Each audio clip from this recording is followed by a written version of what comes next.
Good morning all of you. आप सभी कैसे हैं? चलिए स्टार्ट करते हैं हम क्लास 10th साइंस को, जिसका सबसे फर्स्ट चैप्टर है केमिकल रिएक्शन एंड इक्वेशन को। तो इसको हम बेसिकली इजी वे में समझेंगे, ठीक है। चलिए विदाउट किसी डिले के हम स्टार्ट करते हैं।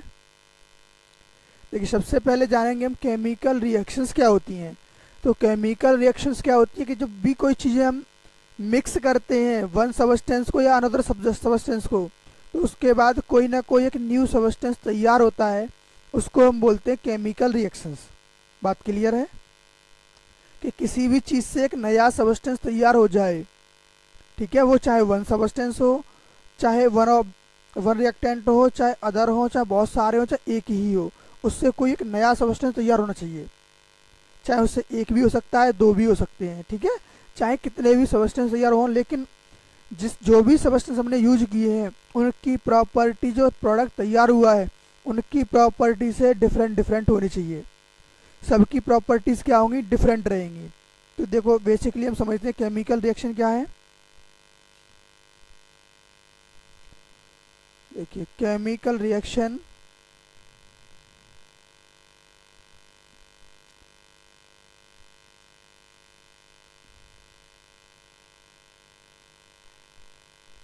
देखिए केमिकल रिएक्शन क्या है। केमिकल रिएक्शन हेडिंग है, it is a process in which one और मोर सबस्टेंस फॉर्म्ड न्यू सबस्टेंस। यानी जहाँ कहीं भी एक या एक से ज़्यादा सबस्टेंस मिलकर किसी नए सबस्टेंस को प्रोड्यूस करते हैं, तैयार करते हैं, तो उसको हम क्या बोलते हैं? उसको हम बोलते हैं केमिकल रिएक्शन। केमिकल रिएक्शन में यह याद रखना है आपको कि इसकी केमिकल प्रॉपर्टीज जो डिफरेंट डिफरेंट रहती हैं। क्या रहती हैं? केमिकल प्रॉपर्टीज जो रहती हैं वो डिफरेंट रहती हैं। जब नया सबस्टेंस बनेगा तो नई उसकी प्रॉपर्टीज़ रहेंगी, अगर कोई और प्रोडक्ट लिया है तो उसकी प्रॉपर्टी भी डिफरेंट रहती हैं, ठीक। तभी हम बोलेंगे कि ये कोई न्यू सबस्टेंस तैयार हुआ है। सेकंड पॉइंट है कि chemical reactions can not be reverse by any physical method. हम केमिकल रिएक्शन को अगर कराते हैं तो वो वापस उसी फॉर्मेट में नहीं आ सकती हैं, रिटर्न नहीं हो सकती हैं, ठीक है। जैसे एक एग्जांपल है hydrogen plus oxygen arrow water, ठीक है। हाइड्रोजन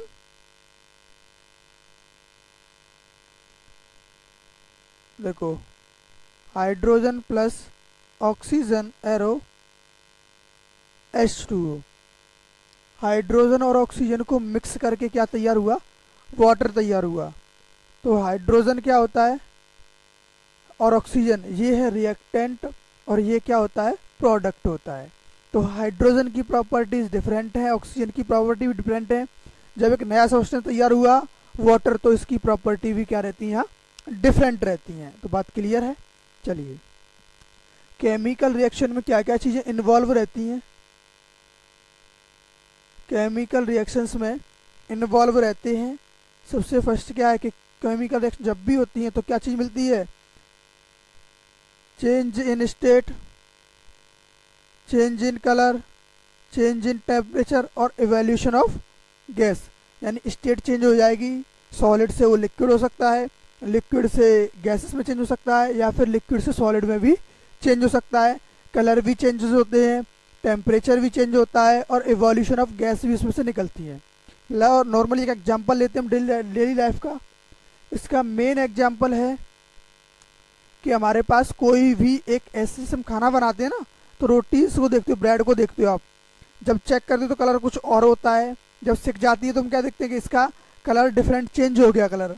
तो वो भी क्या है, उसमें से कलर चेंज हुआ, स्टेट भी चेंज होती है, और टेम्परेचर भी चेंज होता है। पहले उसका टेम्परेचर कुछ नहीं था, फिर उसके बाद टेम्परेचर उसका इंक्रीज हो जाता है, और जब टेम्परेचर इंक्रीज होता है तो उसमें से एयर भी, गैसेस भी निकलना स्टार्ट हो जाती हैं। तो बात क्लियर है, ये पॉइंट आपको सब क्लियर होंगे। नेक्स्ट देखिए डेली लाइफ में एग्जांपल्स क्या क्या होते हैं। Daily life example of chemical reactions. Chemical reactions के डेली लाइफ में एग्जांपल्स क्या हैं कि डाइजेशन ऑफ फूड, यानी फूड का हमें डाइजेशन करते हैं, जो हम खाने को डाइजेस्ट करते हैं ना वो, तो उसमें क्या होती है? हीट भी प्रोड्यूस होती है, और एक चीज़ को दूसरी चीज़ में, जैसे हमने फूड को इनहेल किया, खा लिया, अब वहाँ से वो ब्लड को सर्कुलेट करता है, हमारी बॉडी से वेस्ट भी निकलते हैं, उसी से हमारी बॉडी को एनर्जी भी मिलती है। तो ऐसे ही चीज़ों में चेंजेस होना। नेक्स्ट है रेस्पिरेशन, यानी जब हम सांस को इनहेल करते हैं, ब्रीथ इन करते हैं, तो उससे जो हमारी बॉडी में फूड है वो ऑक्सीजन मिक्स हो जाता है और उसके बाद उसको फिर रिलीज भी करते हैं, वहाँ से एक्स्ट्रा CO2 हमारी बॉडी में होती है। तो ठीक है। रस्टिंग ऑफ आयरन क्या होता है, यानी कि किसी भी आयरन पर जो जंग लगना, जंग मीन्स होता है कि एक लेयर आना जो कि मॉइस्चर की वजह से आती है, मॉइस्चर या वाटर की प्रेजेंस में रहती है। फॉर्मेशन ऑफ कर्ड है, यहाँ पे थोड़ी सी मिस्टेक है, इसको सही करते हैं अभी। यहाँ पे कर्ड रहेगा, CURD होगा, ठीक है, CURD।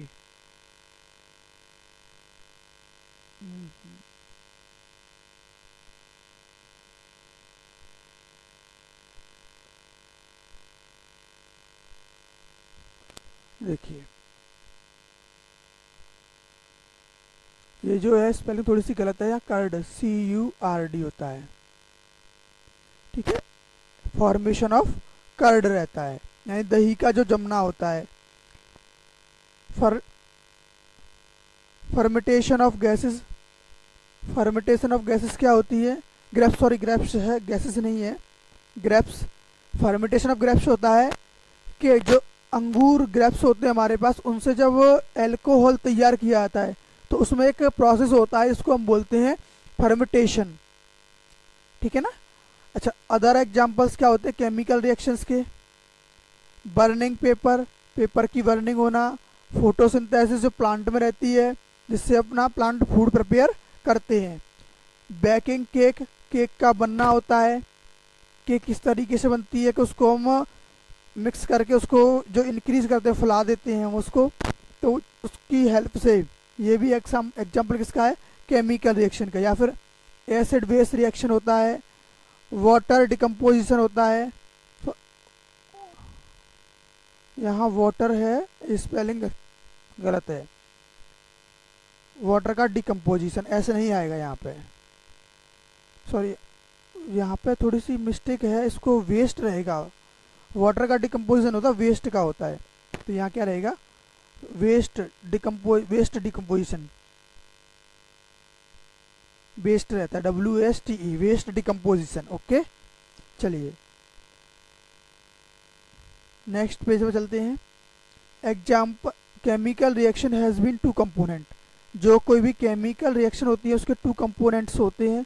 अब वो टू कंपोनेंट कौन कौन से होते हैं, एक तो रिएक्टेंट होता है, दूसरा प्रोडक्ट होता है। अब रिएक्टेंट क्या है, प्रोडक्ट क्या है, इसको भी समझ लेते हैं। अभी देखो मैंने आपको बताया था शायद, जैसे हमने एक रिएक्शन कराई थी, hydrogen plus oxygen arrow amount तैयार हुआ था H2O, ठीक।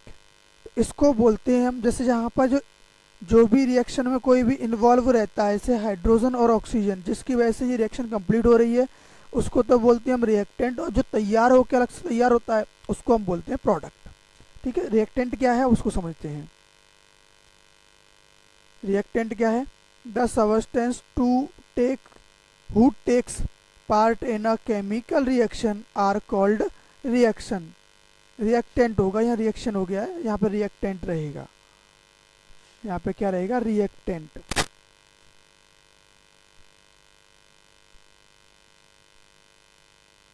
रिएक्टेंट्स, ठीक है। जो सबस्टेंस केमिकल रिएक्शन में टेक इन पार्ट करते हैं, जो भाग लेते हैं, इन्वॉल्व रहते हैं, उनको हम क्या बोलते हैं, उनको बोलते हैं हम रिएक्टेंट। और प्रोडक्ट क्या होता है, the substance form in chemical reaction are product, यहाँ जो भी चीज़ तैयार होती है उसको हम बोलते हैं प्रोडक्ट, ठीक है। The substance formed in chemical reaction are product, ठीक है। जहाँ भी कोई सबस्टेंस तैयार होता है, उस सबस्टेंस से प्रोडक्ट तैयार होता है, उसको हम बोलते हैं प्रोडक्ट। यानी जो भी चीज़, जो भी सबस्टेंस तैयार हुआ है किसी भी रिएक्शन, जैसे यहाँ पे क्या हुआ था, यहाँ तैयार हुआ था वाटर, तो वाटर क्या है, प्रोडक्ट, और हाइड्रोजन और ऑक्सीजन क्या है, रिएक्टेंट हैं। तो बात क्लियर है। देखो ये ऑक्सा है, रिएक्शन है hydrogen react with oxygen and formed water. Second है magnesium ribbon burnt in air as the magnesium. तो जब Mg यानी मैग्नीशियम की रिएक्शन कराएंगे किससे हम, देखिए Mg plus O2 arrow MgO2 2Mg हो जाएगा यहाँ पे, क्योंकि इसके भी 2 पार्टिकल्स हमें लेने पड़ेंगे। तो हमें क्या मिल गया कि मैग्नीशियम ऑक्साइड तैयार हो गया। ये बात क्लियर है। जहाँ पर मैग्नीशियम और ऑक्सीजन क्या है, ये रिएक्टेंट होते हैं और मैग्नीशियम ऑक्साइड है वो प्रोडक्ट होता है। बात क्लियर हो गई। चलिए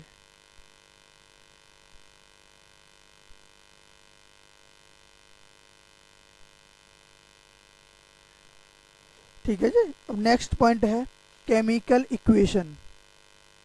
अब केमिकल इक्वेशंस क्या होती हैं उनको भी जान लेते हैं हम। अ chemical reaction represented by the chemical equation, यानी जो हमें इक्वेशन रिएक्शंस दे रखी है, रिएक्शन क्या है कि hydrogen react with oxygen and formed water. तो ये हमें एक रिएक्शन गिवन है, इसको हमें चेंज करना है किसमें, इसको एक इक्वेशन के फॉर्म में लिखना होता है। तो क्या लिखते हैं हम, H2 plus O2 arrow H2O। तो ये जो प्रेजेंट होता है इसको रिप्रेजेंट करना किसी भी केमिकल रिएक्शन को, उसको हम बोलते हैं chemical equation. It involve symbol wise substance of reactant and product with mention of physical state, यानी इसकी फिजिकल स्टेट को भी हम मेंशन रखेंगे कि उसमें क्या क्या चेंजेस आ रहे हैं। जैसे हाइड्रोजन, ये इसमें भी एग्जांपल यही है, hydrogen react with oxygen and formed water. चलिए नेक्स्ट पेज पे चलते हैं हम। एक्वा सॉल्यूशन क्या होता है कि जिसमें ऐसा सॉल्यूशन जिसमें कोई सब्सटेंस यानी वाटर मिक्स रहता है उसको हम बोलते हैं एक्वा सॉल्यूशन। एक्वा सॉल्यूशन क्या है, देखो एक्वा सॉल्यूशन होता है it is a solution in which solvent is water. जिसमें सॉल्वेंट क्या होता है, वाटर होता है, उसको हम बोलते हैं एक्वा सॉल्यूशन। यानी जिसमें हम वाटर को मिक्स करके कोई सब्सटेंस तैयार करते हैं, सॉल्यूशन तैयार करते हैं, उसको हम बोलते हैं aqua solution. Law of conservation हम यूज क्यों करते हैं, नेक्स्ट हेडिंग है कि लॉ ऑफ कंजर्वेशन। तो इसके लिए हमें एक पॉइंट याद रखना होगा कि एक्चुअल में हम इक्वेशन को बैलेंस क्यों करते हैं। अगर पूछ ले आपसे कोई कि इक्वेशन को हम बैलेंस ही क्यों करते हैं, अनबैलेंस क्यों नहीं रहने देते, तो उसके लिए है ये law of conservation. Law of conservation का मीन्स क्या है कि जो भी सब्सटेंस यहाँ पे तैयार हो रहा है, जो भी सब्सटेंस, जैसे एक प्रोडक्ट हमने तैयार किया था एक्चुअल में H2 plus O2 arrow H2O। तो यहाँ पे हमें एक बात कन्फर्म है, ये भी बैलेंस नहीं है, और बैलेंस नहीं है, इसको बैलेंस करेंगे तो यहाँ पे हमें 2 से मल्टीप्लाई यहाँ भी करना पड़ेगा और 2 से मल्टीप्लाई यहाँ भी करना पड़ेगा। अब ये बैलेंस हो गया। अब मीन्स इसका क्या हुआ कि जब भी लॉ ऑफ कंजर्वेशन क्या कहता है कि मैटर को हम ना तो क्रिएट कर सकते हैं और ना ही डिस्ट्रॉय कर सकते हैं। तो जितना रिएक्टेंट में था उतना ही प्रोडक्ट में मिलना चाहिए। तो इसीलिए हम किसी भी इक्वेशन को बैलेंस करते हैं। क्यों करते हैं, क्योंकि जितना प्रोडक्ट हमने दिया है उससे उतना ही जितना सब्सटेंस हमने दिया उससे उतना ही प्रोडक्ट हमें मिलना चाहिए। ठीक है, जितना प्रोडक्ट मिलेगा उतना ही, क्योंकि ये सब डिपेंड करता है किस पर, लॉ ऑफ कंजर्वेशन पर। लॉ ऑफ कंजर्वेशन का मीन्स क्या था कि जितना चीज़ें रिएक्शन होने से पहले होती हैं, after reaction and before reaction, reaction से पहले और रिएक्शन के बाद में भी रहती हैं। नेक्स्ट यहाँ पे देखो इसका रीजन भी दे रखा है। So number of atom involve in chemical reaction should remaining same at reaction and product side. जहाँ से रिएक्शन हुई है उस साइड में और प्रोडक्ट साइड में दोनों तरफ क्या होना चाहिए कि नंबर ऑफ सब्सटेंस है वो सेम रहनी चाहिए। ठीक है ना, इसीलिए हम किसी भी केमिकल रिएक्शंस को हम क्या करते हैं, बैलेंस करते हैं। अब नेक्स्ट टाइप पढ़ेंगे हम chemical reaction, types of chemical reaction. Chemicals के टाइप क्या होते हैं, केमिकल रिएक्शन कितने टाइप्स की होती हैं। तो मैनी टाइप्स होते हैं केमिकल रिएक्शंस के, उसमें से कुछ टाइप को हम आज डिस्कस करेंगे। ठीक है, सबसे फर्स्ट है कॉम्बिनेशन रिएक्शन। और कॉम्बिनेशन में क्या होता है कि किसी भी दो चीज़ों को मिक्स करके एक प्रोडक्ट तैयार किया जाए, यानी दो चीज़ों को या दो से ज़्यादा चीज़ों को मिक्स करके कोई ना कोई एक प्रोडक्ट तैयार कर लिया जाए, उसको बोलते हैं कॉम्बिनेशन रिएक्शन। इसकी डिफाइन को हम थोड़ा सा देखते हैं क्या है। It is the reaction in which two और more reactant combine to from a single product. ठीक है, जब हम किसी सिंगल प्रोडक्ट को तैयार करते हैं किस चीज़ से, कि दो प्रोडक्ट लिए हैं कंबाइंड करके उनसे एक प्रोडक्ट तैयार किया हुआ है। ठीक है ना, जैसे अभी हमने एग्जांपल लिया था हाइड्रोजन और ऑक्सीजन का, सेकंड एग्जांपल है कार्बन और ऑक्सीजन का जिससे CO2 कार्बन डाइऑक्साइड मिक्स हुआ। थर्ड एग्जांपल लेते हैं हम magnesium plus oxygen arrow, magnesium oxide तैयार होता है। अदर ले लेते हैं, जैसे एक लिया हमने पोटेशियम और उसकी रिएक्शन कराई क्लोरीन से तो तैयार हो गया पोटेशियम क्लोराइड। ठीक है ना, इस तरीके से दो प्रोडक्ट या दो से ज़्यादा प्रोडक्ट ले लें तो कोई ना कोई एक ही सिंगल प्रोडक्ट बनना चाहिए, उसको अब बोलते हैं हम कॉम्बिनेशन रिएक्शन। बात क्लियर होगी। चलिए नेक्स्ट, अब डिकम्पोजिशन रिएक्शन जस्ट इसका उल्टा होता है। जो कॉम्बिनेशन में क्या था कि हम दो सबस्टेंस को मिक्स करके या दो से ज़्यादा सबस्टेंस को मिक्स करके हम कोई एक प्रोडक्ट तैयार करते थे। अब एक सबस्टेंस को टू या मोर देन टू सबस्टेंस में हम ब्रेक कर देंगे, उसको हम बोलते हैं डिकम्पोजिशन रिएक्शन। ठीक है, डिकम्पोजिशन रिएक्शन क्या होता है कि in this reaction split two और मोर प्रोडक्ट। जैसे अगर हमने कोई एग्जांपल लिया NH4Cl, ठीक है ना, तो अगर इसको हम ब्रेक करेंगे तो यहाँ से NH3 मिल जाएगा, एक तो अमोनिया मिल जाएगा प्लस HCl हो जाएगा, हाइड्रोक्लोरिक एसिड तैयार हो जाएगा। ठीक है, तो यहाँ पे क्या हुआ कि किसी चीज़ को ब्रेक किया। लेकिन एक और चीज़, डिकम्पोजिशन रिएक्शन के लिए हमें हीट को देना पड़ता है, हीट को हमें गिवन करना पड़ेगा, कैरी करना पड़ता है। किसी चीज़ में को हम हीट प्रोवाइड करेंगे तब वो अपने पार्टिकल्स में ब्रेक हो जाता है। क्लियर है। देखिए थर्मल डिकम्पोजिशन क्यों दिखा है यहाँ पे, क्योंकि डिकम्पोजिशन के लिए हमें थर्मल यानी हीट की रिक्वायरमेंट होती है। इन this reaction decomposition is carried out by heating, यानी इसको हम हीट प्रोड्यूस करेंगे तभी ऐसा पॉसिबल होता है कि ये रिएक्शन कंप्लीट हो पाएगी। ठीक है ना, देखिए यहाँ पे लिया है कैल्शियम कार्बोनेट को, तो कैल्शियम ऑक्साइड प्लस CO2 यहाँ से डिकम्पोज हुआ है। बात क्लियर है। चलिए नेक्स्ट हेडिंग लेते हैं हम डिस्प्लेसमेंट रिएक्शन। और डिस्प्लेसमेंट क्या है कि किसी को डिस्प्लेस करना, यानी जो ज़्यादा रिएक्टिव सबस्टेंस होता है वो कम रिएक्टेंट सबस्टेंस को डिस्प्लेस कर देता है, अपनी जगह से हटा देता है। जैसे in this reaction more reactive element displace less reactive element from its solution. यहाँ कोई ना कोई सॉल्यूशन लिया जाएगा, जैसे हमने एक आयरन लिया है, ये देखिए आयरन प्लस कॉपर सल्फेट का सॉल्यूशन ले लिया।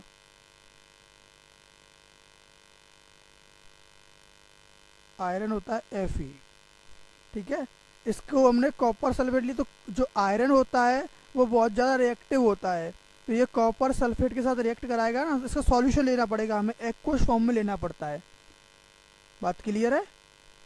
तो हम क्या करेंगे, ये कॉपर से उसके सल्फेट को लेके अपने साथ मिक्स कर लेगा, तो यहाँ पे तैयार क्या कर लेगा FeSO4, यानी आयरन सल्फेट का सॉल्यूशन तैयार कर देगा और कॉपर को डिस्प्लेस कर देगा अपनी साइड से। तो iron nail displace copper from the it's sulphate solution and from iron sulphate. तो ये क्या करेगा, डिस्प्लेस कर देगा। क्यों कर देगा, क्योंकि ये बहुत ज़्यादा रिएक्टिव सब्सटेंस होता है। चलिए अब बढ़ते हैं हम नेक्स्ट पेज पर आगे जानने के लिए। देखिए नेक्स्ट हेडिंग्स क्या है, डुअल डिस्प्लेसमेंट। नेक्स्ट हेडिंग क्या है, डुअल डिस्प्लेसमेंट। डुअल डिस्प्लेसमेंट क्या होगा, यहाँ पे कोई भी सबस्टेंस होगा तो आपस में ही एक्सचेंज कर लेता है एक्वस सॉल्यूशन में से। कैसे करेगा देखो, जैसे in this reaction new compound are formed by mutual exchange of ions between two components, यानी जो भी इसके आयन के कंपोनेंट रहते हैं वो आपस में एक्सचेंज कर लेते हैं। किस तरीके से, जैसे A B plus C D है, तो जो मेन सबस्टेंस हैं वो तो चेंज नहीं होते, बट उनके जो सल्फेट होते हैं या सॉल्यूशंस होते हैं वो एक्सचेंज हो जाते हैं। जैसे ए बी से ए डी हो जाता है और बी डी सी डी से सी बी हो जाता है, ठीक है ना। यहाँ पे देखिए सोडियम सल्फेट का सॉल्यूशन है और कॉपर सल्फेट का भी सॉल्यूशन है, बेरिलियम क्लोराइड का सॉल्यूशन है। इन दोनों की जब रिएक्ट कराएंगे तो ये सोडियम क्लोराइड तैयार करता है और बेरियम सल्फेट को तैयार कर देता है। प्रेसिपिटेट क्या होता है कि इसका रीज़न क्या है, वो क्या, in this it is a insoluble solid that emerge from liquid solution, क्योंकि इसमें जो इमर्ज हो जाते हैं, मिक्स हो जाते हैं कुछ सॉल्यूशंस में, वो आपस में अपने आयंस में इंटरचेंज हो जाते हैं। नेक्स्ट हेडिंग है ऑक्सीडेशन रिएक्शन। ऑक्सीडेशन रिएक्शन क्या होती है, जहाँ पर हम ऑक्सीजन को किसी में ऐड कर दें, ऐसी कोई रिएक्शन हो जहाँ पर किसी सब्सटेंस में हम ऑक्सीजन को ऐड कर दें और हाइड्रोजन को रिमूव कर दें, तो उस रिएक्शन को हम क्या बोलते हैं, ऑक्सीडेशन रिएक्शंस बोलते हैं, ठीक है ना। अब देखिए यहाँ पे जो ओ है ये गलत है, ये कोई वो नहीं है, ओनली एरो का साइन आएगा, क्योंकि एरो का साइन क्यों रहेगा, कॉपर सल्फेट के कॉपर में अगर ऑक्सीजन से रिएक्ट कराएंगे तो वो कॉपर ऑक्साइड तैयार करता है। अब रिडक्शन क्या होता है, रिडक्शन जस्ट इसका अपोजिट होता है। ऑक्सीडेशन में हमने क्या किया था कि ऑक्सीजन को ऐड किया था, और रिडक्शन में हम किसको करेंगे ऐड, हाइड्रोजन को ऐड कर देंगे, ऑक्सीजन को रिमूव कर देंगे, तो उसको हम क्या बोलते हैं, रिडक्शन। जैसे कॉपर ऑक्साइड के सॉल्यूशन को हमने हाइड्रोजन से रिएक्ट कराया तो वहाँ कॉपर ऑक्साइड से क्या हुआ, ऑक्सीजन को रिमूव किया और हाइड्रोजन में जाके ऐड करा दिया, ठीक है, ये बात क्लियर है। अब रिमेनिंग्स नेक्स्ट हेडिंग्स को चेक करेंगे नेक्स्ट पेज पर, तो देखेंगे effect of oxidation in daily life क्या क्या होते हैं। फर्स्ट है कोरोजन है, when metal expose to air, moisture, water, acid etc for some time a layer of oxide is formed which weaken the metal, hence metal said to be a corroid। यानी जब किसी चीज़ को हम water या moisture या acid के touch या air के टच में लाते हैं तो मेटल के ऊपर एक ऑक्साइड की लेयर हो जाती है जो उसको क्या करती है, वीक करती है, उसी को बोलते हैं हम कोरोजन, ठीक है। कोरोजन क्या होता है, क्लियर हो गया। जैसे एग्जांपल क्या है, rusting of iron, black coating of silver, या फिर ग्रीन कोटिंग ऑन कॉपर। यानी रस्टिंग ऑफ आयरन क्या है, आयरन पर जंग लगना जो बोलते हैं हम। Black coating of silver, silver के ऊपर एक ब्लैक कलर की लेयर का जमना, कॉपर के ऊपर एक ग्रीन कलर की लेयर हो जाती है। हाउ टू प्रिवेंट कोरोजन, अब इससे प्रिवेंट कैसे हम पा सकते हैं, कैसे इसके रख रखाव को कर सकते हैं। Corrosion of a metal can be prevented by painting, greasing and galvanization और क्रोमियम पेंटिंग अलॉइंग मेटल्स। यानी ये हमारी प्रोसेस होती है, हम किसी भी उस पर पेंटिंग कर सकते हैं, पेंट कर दें, या उसको ग्रीसिंग कर दें, या गैल्वनाइजेशन एक मेथड होता है उसके थ्रू भी हम किसी भी मेटल्स को सेफ रख सकते हैं, या फिर क्रोमियम का पेंट भी कर देते हैं, अलॉइंग भी कर देते हैं मेटल को, ठीक है। तो ये पॉइंट्स रहते हैं।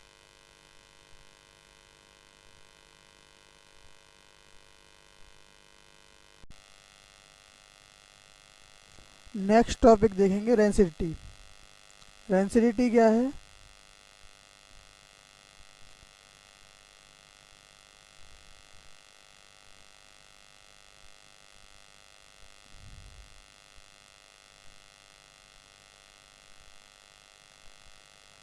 देखिए rancidity, the oxidation of fat and oils when exposed to air are known as density। यानी जो भी फैट है या ऑयली चीज़ें होती हैं वो एक्सपोज करती हैं, मिक्स करती हैं एयर से, तो इस प्रोसेस को हम क्या बोलते हैं? इस प्रोसेस को हम बोलते हैं डेंसिटी। ठीक,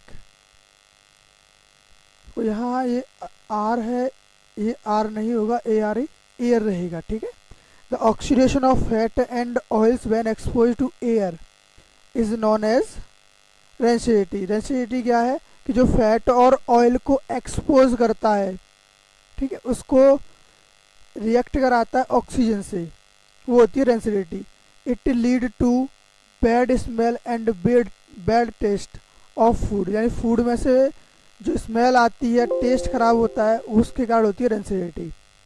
अब इसको हम कैसे प्रिवेंट कर सकते हैं, इसका बचाव कैसे कर सकते हैं? तो हमें ऐड करना चाहिए एंटीऑक्सीडेंट फूड, यानी जहाँ पे ऑक्सीजन से रिएक्ट ही ना कर पाए ऐसे फूड को हमें प्रोटेक्ट करना चाहिए। कि फूड इन रेफ्रिजरेटर, हमें फूड को रेफ्रिजरेटर में रखना चाहिए। Store food in air tight container, यानी हमें ऐसे एयर के कंटेनर में रखना, एयर टाइट मतलब ऐसा कंटेनर में रखना चाहिए यहाँ पे एयर आ ही ना सके। ठीक, packing food with nitrogen gas, food को हमें किस साथ पैक करना चाहिए? नाइट्रोजन गैस के साथ पैक करना चाहिए। देखो दो फुल फॉर्म्स हैं BHA और BHT, butylated hydro anisole and butylated hydrotoluene toluenes. ठीक है, ये तो BH और BAT की फुल फॉर्म होती हैं। नेक्स्ट है exothermic reaction. It is a reaction in which heat is release along with the formation of product. यानी अगर हमने किसी प्रोडक्ट को तैयार किया है तो उसके साथ हीट भी निकले, उसको बोलते हैं एक्सोथर्मिक रिएक्शन। जैसे बर्निंग ऑफ कोयले को जब बर्न करते हैं तो क्या होता है? कार्बन होती है और ऑक्सीजन के साथ रिएक्शन होती है, दोनों को मिक्स करते हैं तो CO2 निकलती है, प्लस क्या निकलती है? हीट रेडी हो जाती है। बर्निंग ऑफ नेचुरल गैसेस, जैसे CH4 और CO2 को मिक्स करेंगे तो CO2 कार्बन डाइऑक्साइड मिलती है और क्या मिलता है? वाटर मिलता है और हमें हीट भी मिलती है। चलती है, अब बढ़ते हैं नेक्स्ट पेज पर आगे के लिए। देखिए एंडोथर्मिक रिएक्शन। एंडोथर्मिक रिएक्शन क्या होता है? जिसको हीट की रिक्वायरमेंट होती है। जब भी कोई प्रोडक्ट हम तैयार कर रहे हैं तो उसको हीट की रिक्वायरमेंट रहेगी, उसको अब बोलते हैं एंडोथर्मिक रिएक्शन। ठीक, देखिए जब CO2 HO2 को इलेक्ट्रिसिटी प्रोवाइड करते हैं तो उसके अलग अलग आयंस में वो ब्रेक हो जाता है H2 और O2 में। सेम इसी तरीके से अगर हम